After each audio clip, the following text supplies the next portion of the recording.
नमस्कार दोस्तों। Bloody vibe से आज के इस हैरान कर देने वाले बहुत ही ज़्यादा खौफनाक अनोखे एपिसोड में हम लोग आप लोगों के सामने यश नाम के लड़के के साथ घटी हुई ऐसी खतरनाक घटना की कहानी लेकर आए हैं जो आज से लगभग 1 साल पहले घटी थी और कुछ इस कदर से घटी थी कि आज तक ऐसा लगता है कि फिर से कुछ हो ना जाए। आइए डायरेक्टली जिया की जुबानी जानते हैं कि इस साधारण से लड़के के साथ ऐसा क्या घट गया जो ब्लडी वाइब्स का आज का एपिसोड बन रहा है। ये जो यश है ना, वो और उसकी पूरी फैमिली 31 मार्च 2023 को अपनी ज़िंदगी में कभी नहीं भुला सकते। कुछ इतना ज़्यादा खौफनाक हुआ था उनके साथ दिल्ली के उनके घर में। उनकी फैमिली उस टाइम पे पूरी तरह से बर्बाद होते होते बच गई।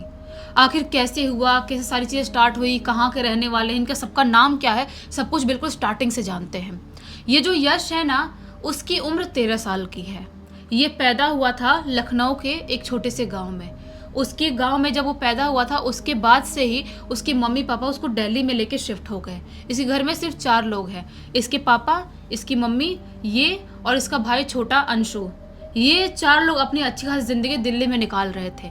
दिल्ली में क्या है कि इसके डैड ना एक होटल में काम करते हैं और जिसकी मॉम है वो एक कोठी में काम करती है खाना बनाने का।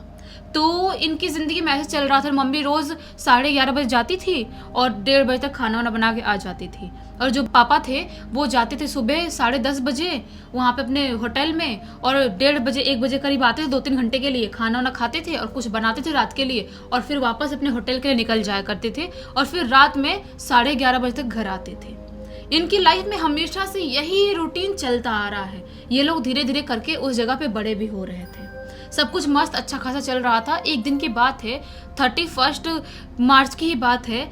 चुपचाप ना ये और इसका भाई टीवी देख रहे थे। अपने घर पे अकेले बैठे हुए थे और मम्मी पापा दोनों काम पे निकल गए थे। तभी पापा 1 बजे करीब घर पे आते हैं। तो बोलता है यश कि पापा आज ना मुझे चिकन खाने का मन कर रहा है, तो आप चिकन बना दोगे या बाहर से ला दोगे क्या? तो पापा बोलते हैं अरे बना दूंगा ना, इतना क्या है, मेरा भी मन था खाने का, ठीक है बना देता हूँ। तो बोलता है पापा लेट तो नहीं होगा? पापा बोलते हैं कुछ लेट नहीं होगा, तो आराम से बैठ और टीवी देख, मैं बनाता हूँ, बना के मैं चला जाऊँगा। अभी पापा चिकन बना ही रहे होते हैं तभी 1:30 बजे करीब मम्मी घर पे आ जाती है। मम्मी आती तो मम्मी फटाफट खिचड़ी बनाती है और ये सब लोग दोपहर में खिचड़ी खा लेते हैं और रात के लिए चिकन रख देते हैं कि रात में खाएंगे और सो जाएंगे। ऐसा ही होता है। उसके बाद पापा अपना 3 बजे करीब तक घर से निकल जाते हैं होटल जाने के लिए। वापस से होटल जाते हैं, पापा अपने काम वाम में बिजी हो जाते हैं। यहाँ पर मम्मी आ गई थी, मम्मी भी अपना टीवी भी देख रही है, अपने लेटी हुई है। ये सब कुछ करते करते क्या है ना कि इसका यश का रोज का था, मतलब ऐसी उसको आदत थी कि रोज में शाम को 7 बजे करीब एक मेरा दोस्त है जो बाजू वाले घर का, मैं और वो दोनों छत पे खड़े होकर बात करते हैं और थोड़ा गपशप लड़ाते हैं, ऐसा वाला है। तो ये आज भी शाम को 7 बजे अपने उस दोस्त से बात करने के लिए अपने टेरेस पे जाता है। छत पे जाता है तो उसका दोस्त भी आया हुआ था। मस्त ये लोग बातचीत कर रहे हैं, स्कूल का डिस्कशन कर रहे हैं, साथ में पढ़ा करते थे और भी खेलने वाले की बातें कर रहे हैं, थोड़ा बहुत मोबाइल में टाइम पास कर रहे हैं। वो अपना दोस्त मोबाइल लेके आया था। ये सब कुछ करते करते कैसे 1.5-2 घंटे का टाइम बीत जाता है इसको पता ही नहीं चलता है। काफ़ी लेट हो जाता है। अब ये 9:30 बजे करीब तक पहुँचता है नीचे, देखता है कि मम्मी चुपचाप बेडरूम में लेटी हुई है। ये बोलता है कि मम्मी खाना दे दो, भूख लगी है। मम्मी कुछ भी नहीं बोल रही है। फिर बोलता है मम्मी भूख लगी है, खाना दे दो। तो मम्मी एकदम गुस्से में उठती है, ऐसा सिर पकड़ के बैठी थी। उसको लगा कि हो सकता है मम्मी का सिर दुख रहा है, इसलिए गुस्से में उठ रही है। गुस्से में उठती है, इसको फटाक से खाना देती है फेंक के और उसके बाद अपना उठ के जाके वापस अपने बेड पे लेट जाती है। और मम्मी की हमेशा से आदत थी कि पापा आते थे रात में तभी साथ में खाते थे, बच्चे लोग तब तक अपना खा पी लिया करते थे। तो आज भी ऐसा ही था। उसको यश को खाना देती है, मम्मी खा रहा है, वो चुपचाप अपना टीवी देख रहा है छोटे भाई के साथ और मम्मी बेडरूम में वैसे ही लेट के अपना सिर पकड़ के बिल्कुल पड़ी हुई है, कुछ नहीं बोल रही है। ये पूछा भी जाके यश कि क्या हुआ मम्मी, ज़्यादा तबीयत ख़राब लग रही है, पापा को फ़ोन करके बुला दूँ क्या आपके फ़ोन से, तो हॉस्पिटल लेके चल लेंगे। मम्मी कुछ नहीं बोल रही है, चुपचाप लेटी हुई है। ये भी अपना जाके टीवी भी देखने लगता है, सोचता है थोड़े टाइम में सो जाऊंगा, पापा आएंगे तो पापा से मिलके सो ही जाऊंगा। ऐसा वाला ही होता है। आज 11:30 बजे करीब पापा घर पे आते हैं। उसके बाद मम्मी को बोलते हैं कि पानी चालू कर दो वो टाँकी भरने के लिए कि मैं नहा लूँगा। तो मम्मी कुछ नहीं बोलती है, वो वॉशरूम चले जाते हैं। वापस से आके बोलते क्या हुआ, पानी क्यों नहीं चालू कर रही हो, मुझे नहाना है। अभी सिर पे ऐसे हाथ करके बैठी हुई है, कुछ नहीं बोल रही है। उसके पापा बोलते हैं अच्छा ठीक है नहीं करना तो मत करो। फिर गुस्से में उठती है और जाके चालू कर देती है। अभी जो गुस्सा था ना मम्मी की आंखों में दिख रहा था, पूरी तरह से उनकी आंख एकदम लाल पड़ गई थी, जैसा कि आंख में खून जम गया वैसी आंख लाल पड़ी थी। पापा इससे पूछते हैं इसके यश से, क्या हुआ मम्मी, ऐसे ऐसा क्यों दिख रही है, शक्ल ऐसा गुस्से में क्यों है? बोलता है यश कि हो सकता है पापा मम्मी की तबीयत खराब है, इसीलिए मम्मी ऐसा रिएक्ट कर रही है। पापा अपना कपड़े लेते हैं और नहाने के लिए बाथरूम में चले जाते हैं और यश अब मम्मी के बाजू में लेटा हुआ था और पापा के फ़ोन में ऐसे टाइम पास कर रहा था। पापा के फ़ोन में कुछ गेम वम खेल रहा होगा। तभी अचानक से यश को कुछ वाइब्रेशन फील होता है, जैसे बहुत ज़ोरों से कुछ वाइब्रेट हो रहा है। अपना मोबाइल ऐसे साइड में रखता है और जैसे ही इधर मुड़ के देखता है, क्या पाता है उसकी मम्मी पूरी तरह से वाइब्रेट हो रही है, बहुत ही ज़ोर से। उनकी पूरी बॉडी ऐसे करके अकड़ गई है, उनका मुंह पूरा जीभ बाहर निकल गया, आँख पूरी ऐसे खुल गई है और बहुत ज़्यादा तड़प रही है, वाइब्रेट हो रही है। ये कुछ भी नहीं बोल पाता है, इतना ज़्यादा घबरा जाता है, इतना घबराता है कि कुछ नहीं बोल पाता है। ये बस जय बजरंगबली, जय बजरंगबली, जय बजरंगबली बस ऐसा कर रहा है, लेकिन उसके मुंह से आवाज़ नहीं निकल रही है।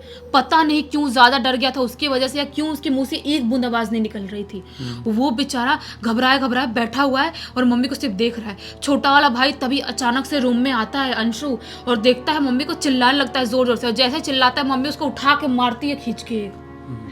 ऐसा मम्मी के पास आते थे, मम्मी मारती है, और अभी भी मम्मी वाइब्रेट हो रही है, पूरी तरह से अकड़ी हुई है।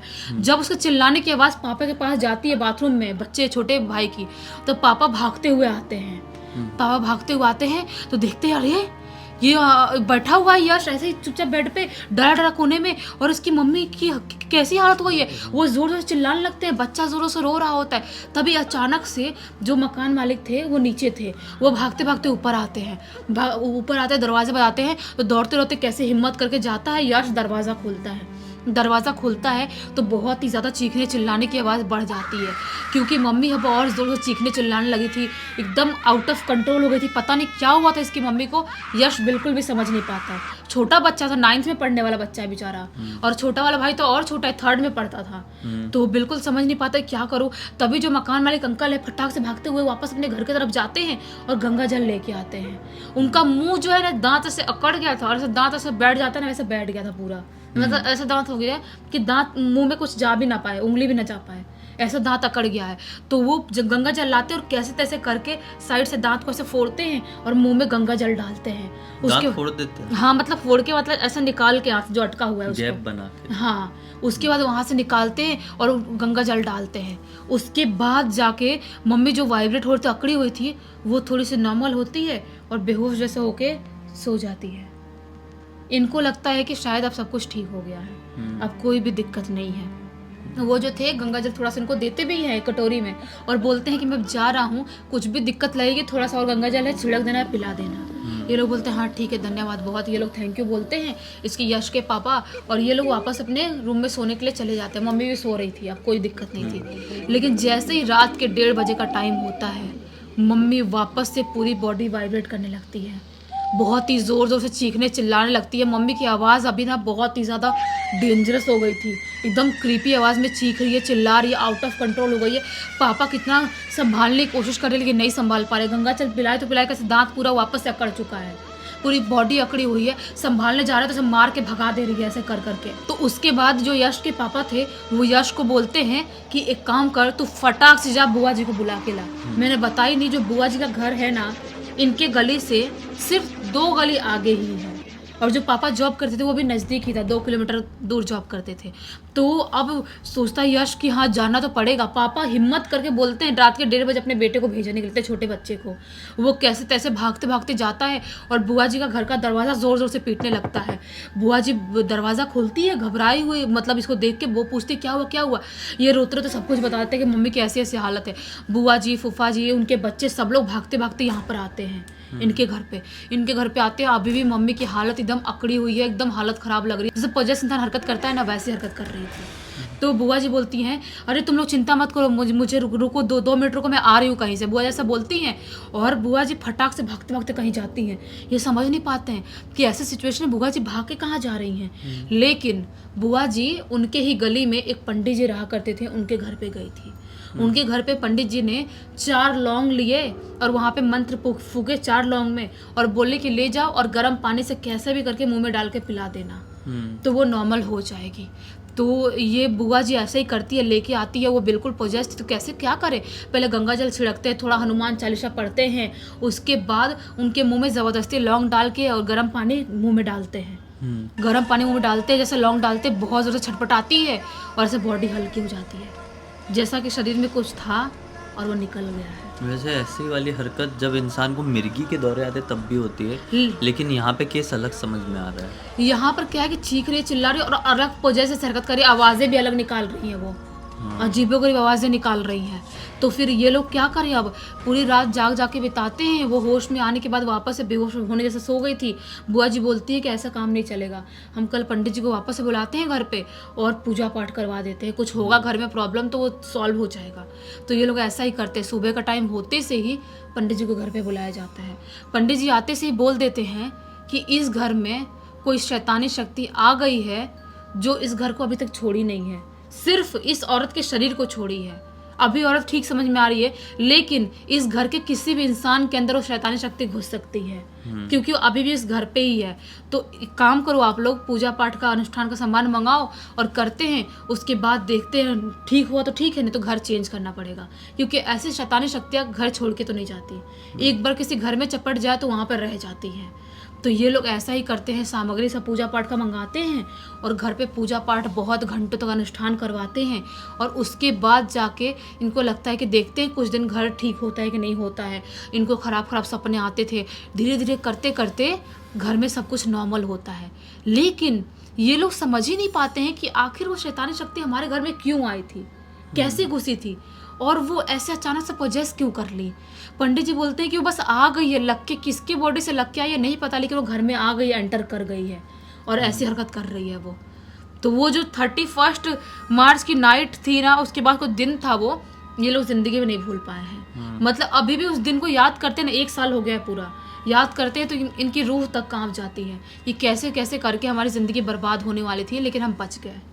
कोई भी भुला नहीं सकता ऐसी घटना को अपनी जिंदगी में। हाँ। उम्मीद करते हैं कि ऐसी चीजें उनकी लाइफ में रिटर्न होके ना आए। हाँ, क्योंकि बहुत सारी शैतानी शक्तियाँ होती है ना, जो आपके घर पे एक बार आपके शरीर पसंद आ जाए उनको, तो वो निकल भी जाती है, तो फिर वापस से आने की कोशिश करती हैं।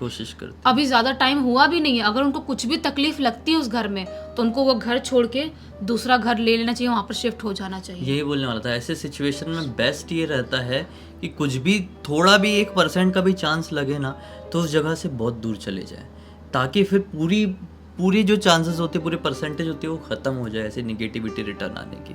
खैर, इस पूरी घटना की जानकारी किसके थ्रू मिली है? ये यश ने ही लिख के भेजा। यश नहीं, मतलब जिसकी मम्मी के साथ ये घटना घटी उसने ही लिख के भेजा है।